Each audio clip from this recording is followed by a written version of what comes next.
Hello बच्चों, आज के क्लास में हम लोग समझने जा रहे हैं प्रतिरोध एवं प्रतिरोधकता के बारे में। तो क्लास 12 का फिजिक्स इलेक्ट्रिसिटी हम लोग कर रहे हैं और इसी के अंतर्गत अभी हम लोग समझेंगे प्रतिरोध और प्रतिरोधकता के बारे में। तो सबसे पहले प्रतिरोध का परिभाषा क्या होता है ये समझ लेते हैं।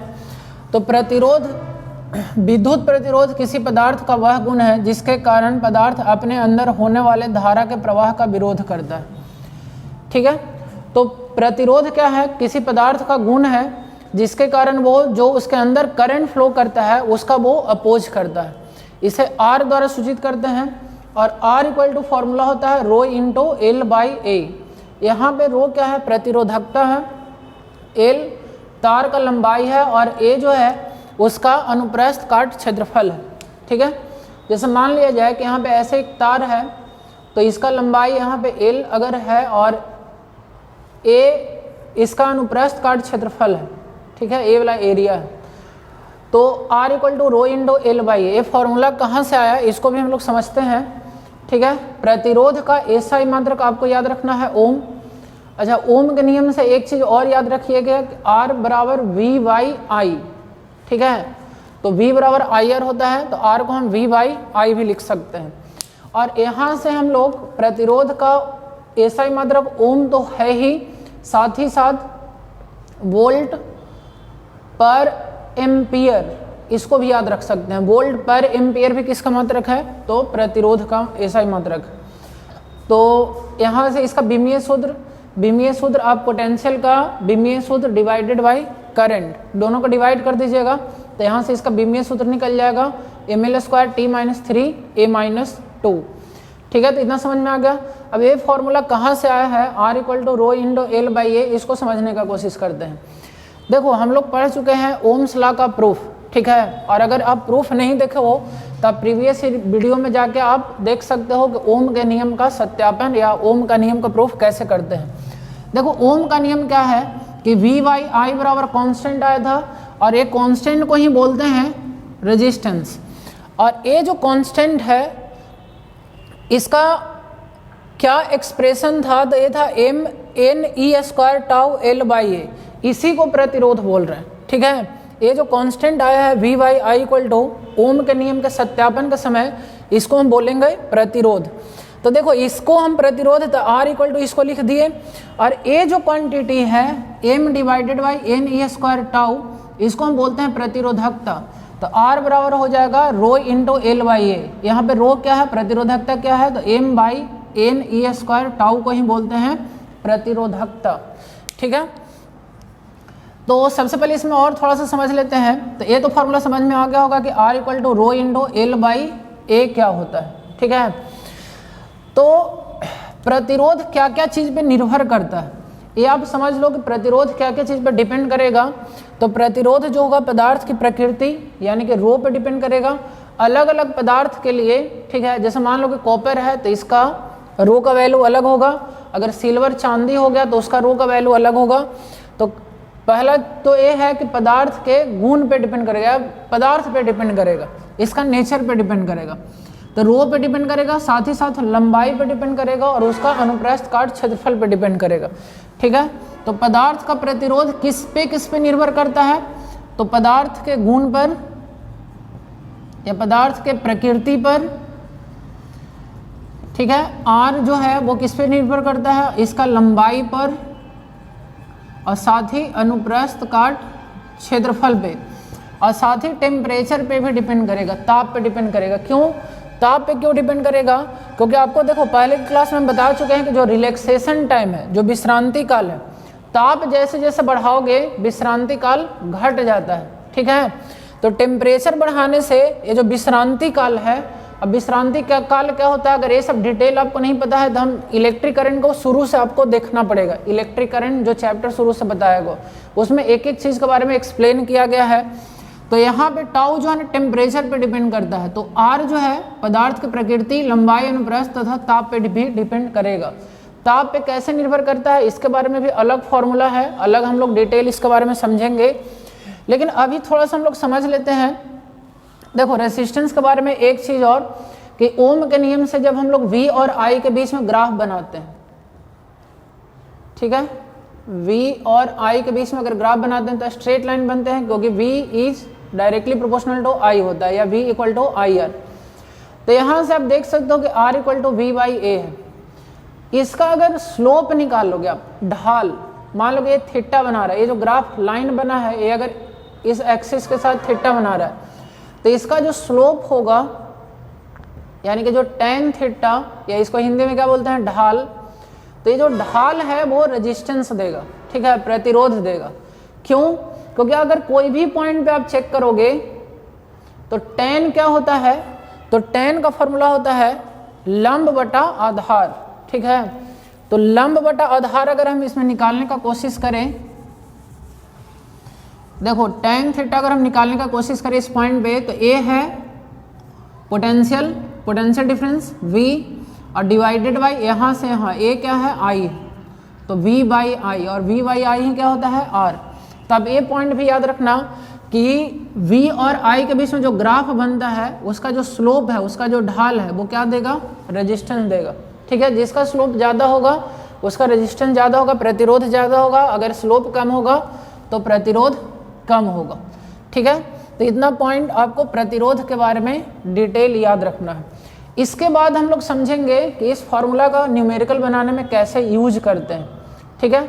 लेकिन उसके पहले थोड़ा सा इसके बारे में समझ लेते हैं, प्रतिरोधकता के बारे में। अगर प्रतिरोधकता को परिभाषित करना है तो प्रतिरोधकता को कैसे परिभाषित करेंगे, तो आप यहाँ से देख सकते हो कि रो इक्वल टू, अगर यहाँ से हम फॉर्मूला निकालें तो रो इक्वल टू हो जाएगा RA डिवाइडेड बाई L। ए प्रतिरोधकता है। सबसे पहले देखो इसका डिफिनेशन कैसे बनाएंगे, प्रतिरोधकता को कैसे डिफाइन करेंगे। यदि किसी तार की लंबाई तथा अनुप्रस्थ काट क्षेत्रफल 1 इकाई हो या सिर्फ इकाई हो, तार का लंबाई और अनुप्रस्थ काट क्षेत्रफल को अगर हम 1 यूनिट ले लें तो उस तार का प्रतिरोध को ही प्रतिरोधकता कहा जाता है। और प्रतिरोधकता को इंग्लिश में क्या बोलते हैं, रेसिस्टिविटी एंड स्पेसिफिक रेजिस्टेंस। और यहाँ पे प्रतिरोधकता को हम विशिष्ट प्रतिरोध भी बोलते हैं। प्रतिरोधकता बोलें या इसी को हम बोलें विशिष्ट प्रतिरोध, दोनों एक ही बात है। देखो यहाँ डिफिनेशन क्या बनाया गया है कि अगर मान लो कि कोई तार का लेंथ को हम 1 रख लें और एरिया को भी 1 रख लें, अगर ये दोनों को हम 1 के बराबर कर दें तो आप देख सकते हो कि रो इक्वल टू हो जाएगा R इंटू 1/1, यानी कि रो इक्वल टू R हो जाएगा। किसी भी तार का लंबाई और अनुप्रस्थ काट क्षेत्रफल को 1 रखने से जो उसका प्रतिरोध है उसी को प्रतिरोधकता बोलेंगे, ठीक है। तो ये डिफिनेशन हो गया किसका, प्रतिरोधकता का। अब देखो प्रतिरोधकता और प्रतिरोध दोनों में इस तरह से समझो, जैसे कोई पदार्थ का डेंसिटी होता है, ठीक है, घनत्व, ठीक है। तो घनत्व जो हो उसका लंबाई, चौड़ाई, क्षेत्रफल, ये सब पे मतलब उसका आकृति माप और उसका साइज और आकार और माप पे डिपेंड नहीं करता है। इसी तरह से आप याद रखना कि जो प्रतिरोधकता होता है, प्रतिरोधकता जो होगा वो एरिया और लेंथ पे डिपेंड करेगा। तो आंसर है कि नहीं करेगा। सुन लो, अगर एक कन्फ्यूजन लगता है तो इसको हम क्लियर करते हैं।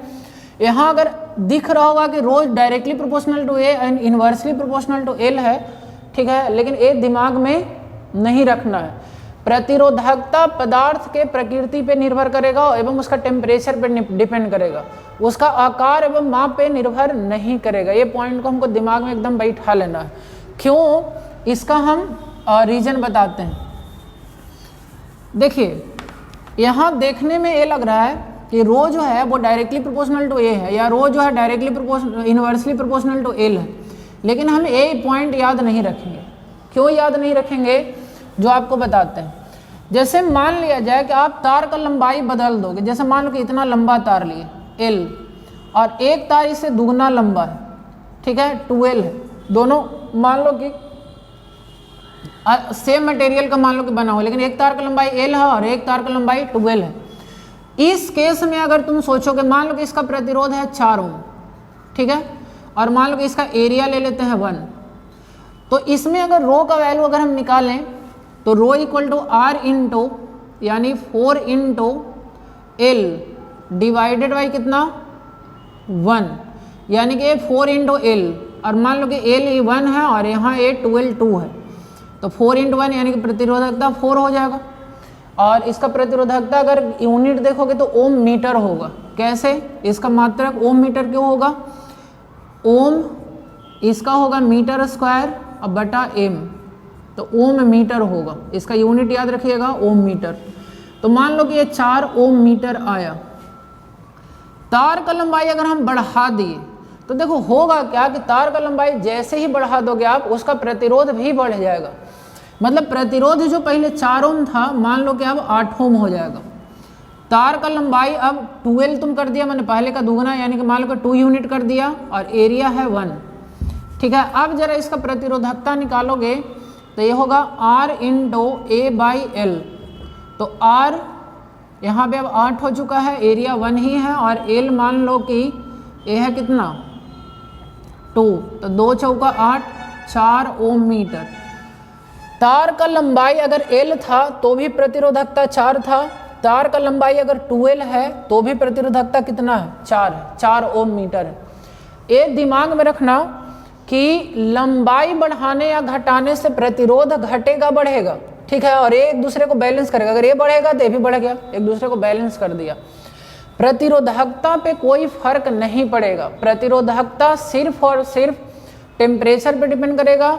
साथ ही साथ पदार्थ, अलग अलग पदार्थ के लिए प्रतिरोधकता का मान अलग अलग होगा। मेरे कहने का मतलब क्या है कि प्रतिरोधकता जो है वो उसके लंबाई और क्षेत्रफल, अनुप्रस्थ काट क्षेत्रफल पे निर्भर नहीं करेगा। तो ये पॉइंट एकदम दिमाग में बैठा लीजिए, ठीक है।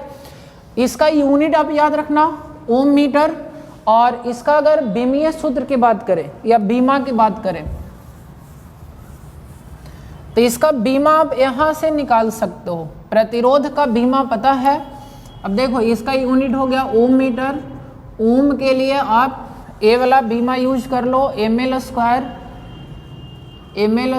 t-3 a-2, और इनटू मीटर है मतलब लेंथ l, तो इसका हो जाएगा ml³ t-3 a-2, ठीक है।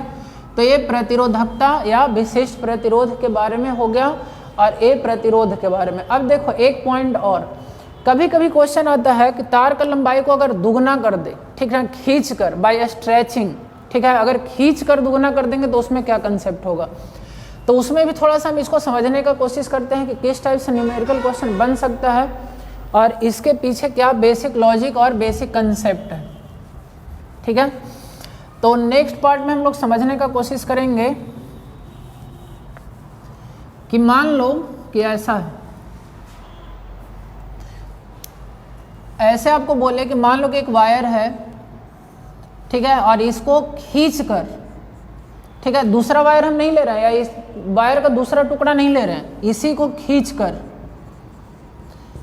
तो खींच के अगर हम मान लो कि इसको n टाइम्स कर देंगे, इसके लंबाई को अब n इंटू एल कर देंगे, तो इसका प्रतिरोध पे क्या फर्क पड़ेगा। तो प्रतिरोध आंसर है कि बढ़ जाएगा। इतना तो पता चल रहा है कि R जो है वो L पे डिपेंड कर रहा है, ठीक है।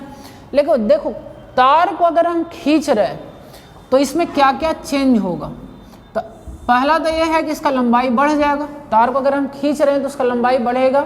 साथ ही साथ अनुप्रस्थ काट क्षेत्रफल पे क्या प्रभाव पड़ेगा, तो अनुप्रस्थ काट क्षेत्रफल घटेगा। मतलब तार को जब खींचोगे तो तार पतला हो जाएगा, पतला हो जाएगा मतलब ये जो क्रॉस सेक्शन था यहाँ पे डिक्रीज करेगा, ठीक है। तो हमको सिर्फ एल में रिलेशन देखो, R equal to rho into L बटा ए है। क्या पदार्थ का रेसिस्टिविटी चेंज होगा, तो आंसर है कि नहीं चेंज होगा। प्रतिरोधकता क्यों नहीं चेंज होगा, क्योंकि जिस पदार्थ का ए बना हुआ है, जैसे मान लो कि ये कॉपर का बना हुआ है तो ये भी कॉपर का ही है। ऐसा तो नहीं कि खींचने से सोना बन गया या खींचने से तांबा बन गया, सॉरी खींचने से मतलब एल्युमिनियम बन गया, कॉपर का तो है ही।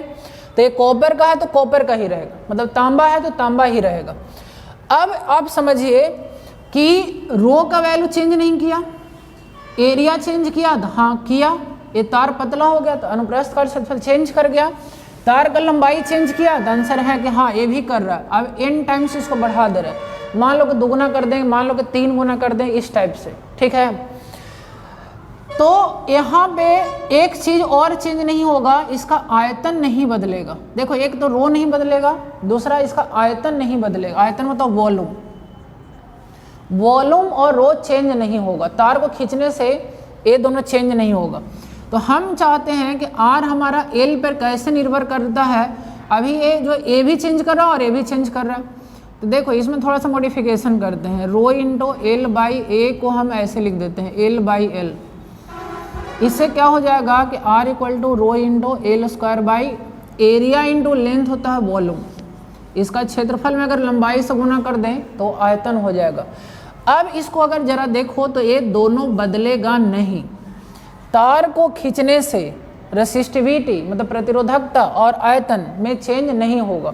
तो यहाँ से हमको रिजल्ट निकलेगा कि R directly proportional to L square होगा। देखो मतलब क्या है, ऑब्जेक्टिव क्वेश्चन इससे आता है, ठीक है, आपको बोर्ड एग्जाम में भी आता है और कम्पिटिटिव एग्जाम में भी आता है। तार को लंबाई का अगर खींचकर दुगना कर दिया जाए, दुगना करने से प्रतिरोध 4 गुना हो जाएगा। एल स्क्वायर मतलब कि जितना गुना तुम करोगे, तार को लंबाई को खींच के दुगना किए तो 2 का स्क्वायर 4 गुना हो जाएगा, प्रतिरोध 4 गुना हो जाएगा। इसके बाद देखो और एग्जाम्पल लेते हैं। मान लो कि तार की लंबाई को खींच कर 3 गुना कर दिए, 3 गुना करने से आपका जो प्रतिरोध है वो 3 का स्क्वायर 9 गुना हो जाएगा। जैसे मान लो कि ऑब्जेक्टिव के लिए ऐसे क्वेश्चन पूछे कि मान लो कि एक वायर है, इसको खींचकर मान लो कि इसका प्रतिरोध है मान लो कि 4 ओम। अब खींचकर वायर को दुगना कर दिए, ठीक है, 2 गुना लंबाई बढ़ गया, खींच दिए तो लंबाई 2 गुना बढ़ गया।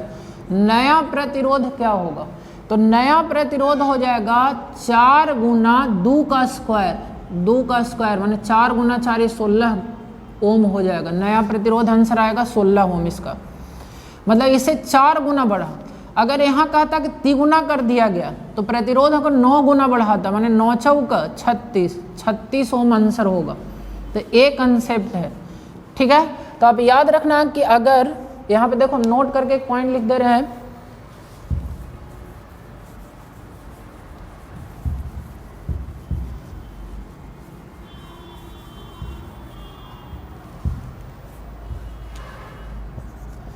यदि किसी तार को खींचकर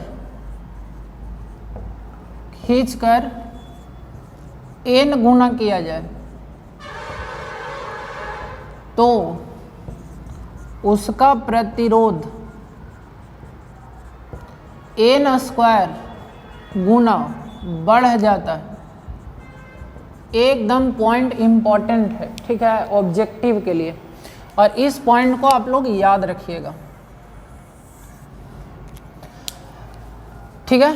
और एक पॉइंट यहाँ से याद रखना कि देखो R अगर directly proportional to L square है तो R इक्वल टू, अगर यहाँ से कोई कांस्टेंट, जो कि यहाँ पे ए वाला कांस्टेंट था रो बाई वी, तो मान लो कि K into L square, proportionality sign को हटाएंगे तो K, तो यहाँ से हम लिख सकते हैं कि R1 बराबर, अगर यहाँ R1 लिखे तो K इंटू L1 स्क्वायर, अगर यहाँ से R2 लिखो तो K इंटू L2 स्क्वायर, क्योंकि ए चेंज करेगा डायरेक्ट इस पर डिपेंड करेगा, ये तो कांस्टेंट है, तो दोनों का अगर हम भागा दें तो K से K कट जाएगा। और यहाँ से ये भी रिजल्ट याद रखना कि R1 बटा R2 बराबर L1 बटा L2 का होल स्क्वायर, ये रिजल्ट भी आप याद रखना। पहले प्रतिरोध दिया हुआ है, लंबाई को खींच के दुगना किया जाए, तिगुना किया जाए, ठीक है, तो यहाँ रख देंगे। मान लो कि पहले लंबाई L है, दुगना किया जाए तो 2L, 3 गुना करेंगे तो 3L, तो इससे तुम्हारा नया प्रतिरोध निकल जाएगा। तो ये फॉर्मूला याद रखना है, ठीक है। तो आई होप क्लियर होगा। तो अगर कहे कि तार को लंबाई को खींच कर किया जा रहा है तो उसमें ए लॉजिक लगेगा, इसमें ये याद रखना है कि R directly proportional to L square होगा। तो आई होप इतना क्लियर होगा। देखो एक चीज़ और कि यहाँ पे खींच कर अगर किए तो लंबाई पे, ये लंबाई पे रिलेशन निकाले कि लंबाई अगर दुगना करेंगे तो, अब एक और पूछेगा कि मान लो तार को खींचे और इसका रेडियस त्रिज्या जो है आधा हो गया, तार को खींचने से त्रिज्या कम गया, ठीक ना, जो अनुप्रस्थ काट क्षेत्रफल था उसका मान लो कि त्रिज्या कम गया, तो नया प्रतिरोध क्या होगा। तो कहने का मतलब क्या है कि जैसे यहाँ लंबाई के टर्म में किए वैसे ही त्रिज्या के टर्म में अगर करे तो क्या रिजल्ट आएगा, उसको भी थोड़ा सा एनालिसिस करते हैं, क्योंकि इस टाइप का भी क्वेश्चन आपको कॉम्पिटिटिव और बोर्ड एग्जाम दोनों के लिए इम्पोर्टेंट है। तो देखिए यहाँ पे समझिएगा लॉजिक। तो देखिए यहाँ पे लॉजिक क्या है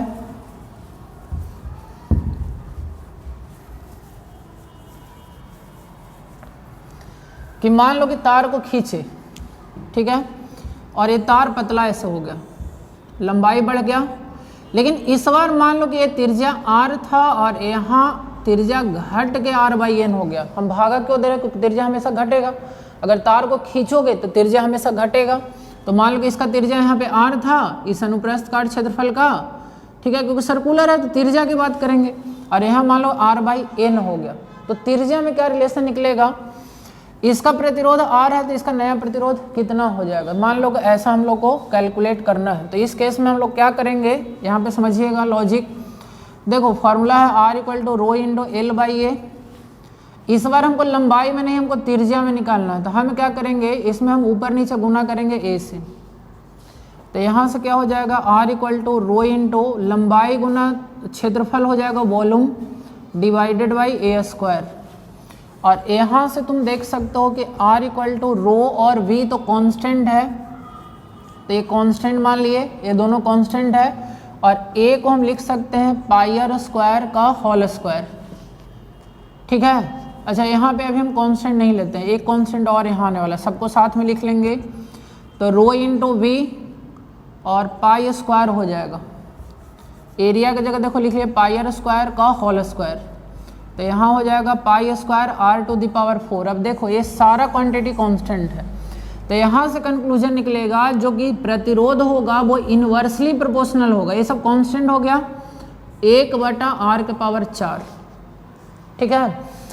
तो कहने का मतलब क्या है कि अगर त्रिज्या को n टाइम्स घटाओगे, मतलब तार को खींचने से अगर त्रिज्या n गुना कम होगा तो प्रतिरोध n के पावर 4 गुना बढ़ेगा, n के पावर 4 गुना बढ़ेगा, ठीक है। जैसे अच्छा एक चीज़ और इसमें हम रिजल्ट इसको लिख लिए कि r1/r2 बराबर, देखो इनवर्सली प्रोपोर्शनल का रिलेशन है तो ऊपर में लिखाएगा a स्मॉल r त्रिज्या को रिप्रेजेंट कर रहा है, कैपिटल R प्रतिरोध को रिप्रेजेंट कर रहा है, ये दिमाग में रखो। तो ये r2/r1 का पावर 4 लिखाएगा, r2/r1 के पावर 4। जैसे हम एक क्वेश्चन के माध्यम से समझाने का कोशिश करते हैं कि एक का भी यूज करेंगे। जैसे देखो एक क्वेश्चन हम लेते हैं कि मान लिया जाए कि एक तार था, इसको खींचे और इसका त्रिज्या हो गया आधा, त्रिज्या हाफ हो गया, डायमीटर का है कि हाफ हो जाए, ठीक है, व्यास। अब मान लो कि इसका प्रतिरोध था पहले मान लो कि 2 ओम, तो इसका नया प्रतिरोध कितना होगा। मान लो कि एक क्वेश्चन में निकालना है कि नया प्रतिरोध निकालो। तो इस क्वेश्चन को तुम कैसे बनाओगे, तुम क्वेश्चन को बनाने के लिए ऐसे यूज करोगे r1/r2 बराबर r2/r1 का होल 4। और इस क्वेश्चन में क्या करोगे कि r1 मतलब पहले वाला प्रतिरोध कितना है तो 2, नया प्रतिरोध निकालना है, इसको छोड़ दो, पहले वाला नहीं बाद वाला त्रिज्या r/2, पहले वाला त्रिज्या r का पावर 4। तो इसको हम करेंगे 2/r2 बराबर, ये देखो r और r कैंसिल हो जाएगा, 1/2 के पावर 4 बचेगा, 1/2 के पावर 4 करोगे तो 1/16 हो जाएगा। क्रॉस मल्टीप्लिकेशन करोगे तो यहाँ से r2 बराबर आ जाएगा 32 ओम, समझा। तो देखिए यहाँ पे हुआ क्या कि जैसे ही त्रिज्या को आधा किए, प्रतिरोध जब आधा हुआ, हाफ हुआ, 2 टाइम्स डिक्रीज किया, ठीक ना, मतलब हाफ हो गया, तो 2 के पावर 4 16 गुना बढ़ गया। 16 गुना कैसे बढ़ा, देखो 16 दूनी कितना होता है 32, तो ये 16 गुना बढ़ गया। अगर मान लो कि इसका त्रिज्या r/3 करते तो प्रतिरोध कितना गुना बढ़ता, तो आंसर है कि 3/4, 3 के पावर 4 गुना बढ़ता, मतलब 3 × 9, 9 × 27, 27 × 81, 81 गुना प्रतिरोध बढ़ता। एक कंसेप्ट है, तो याद रखना कि अगर लंबाई को खींचा जाए, n गुना किया जाए, तो प्रतिरोध जो नया प्रतिरोध है n स्क्वायर गुना बढ़ेगा। त्रिज्या को खींचने से अगर आधा हो गया या n टाइम्स घट गया, डिक्रीज कर रहा है बाई n टाइम्स, नया प्रतिरोध n to the power 4 times बढ़ेगा। ठीक है, तो ये ओवरऑल कंसेप्ट है आपको प्रतिरोध और प्रतिरोधकता के बारे में, बेसिक कंसेप्ट। इसके बारे में देखिए और आने वाला वीडियो में हम लोग करेंगे कि प्रतिरोध जो हो वो ताप पे कैसे निर्भर करता है। यानी ये फॉर्मूला इसका होता है कि R equal to R0 1 plus alpha delta theta. ठीक है, टेम्परेचर चेंज करने से प्रतिरोध पे क्या प्रभाव पड़ता है। अल्फा यहाँ पे जो है इसको हम बोलते हैं ताप गुणांक। ठीक है, और जो कंडक्टर होता है उसका ताप गुणांक पॉजिटिव होता है, सेमी कंडक्टर का ताप गुणांक निगेटिव होता है। तो इसके बारे में अगले वीडियो में डिस्कस करेंगे। और उसके बाद हम लोग इसमें डिटेल में पढ़ेंगे कि प्रतिरोध का समांतर क्रम और श्रेणी क्रम समूहन, और उस पर बहुत सारा न्यूमेरिकल करने वाले हैं। लेकिन देखो एक चीज़ और आगे बढ़ने से पहले हम बता देना चाहते हैं, ये वीडियो को ख़त्म करेंगे, कि अगर तुमसे पूछेगा कि प्रतिरोध का व्युत्क्रम क्या होता है, तो प्रतिरोध का व्युत्क्रम को हम बोलते हैं चालकत्व। ठीक है, ये भी पॉइंट याद रखना कि 1/r को हम बोलते हैं G बराबर होता है 1/r, और इसका यूनिट होता है ओम इनवर्स या सीमेन बोलते हैं, सीमेन, या इसको महो बोलते हैं MHO। ठीक है, 1/ओम को ओम इनवर्स या पर ओम या सीमेन या महो, तो इसको हम बोलते हैं चालकत्व या इंग्लिश में बोलते हैं कंडक्टेंस। तो प्रतिरोध का जो व्युत्क्रम होता है वो कंडक्टेंस कहलाता है।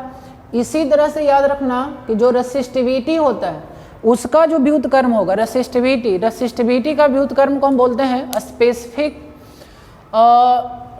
क्या बोलेंगे, रेसिस्टिविटी का कंडक्टिविटी बोलेंगे। ठीक है ना, और ये होगा 1/ρ, और इसको सिग्मा से डिनोट करते हैं। चलो, तो इतना पॉइंट याद रखना है। आई होप ये वीडियो आपको अच्छा लगा होगा। ठीक है, तो आपको अगर कोई इस वीडियो में और अगर लगता है कि और कुछ ऐड करना चाहिए या इसके बारे में कुछ और इन्फॉर्मेशन है या कोई इससे रिलेटेड कोई क्वेश्चन करना है, तो आप कमेंट बॉक्स में जाके इस पर कमेंट कर सकते हो। ठीक है, ओके, तो थैंक यू, इतना ही रहने देते हैं।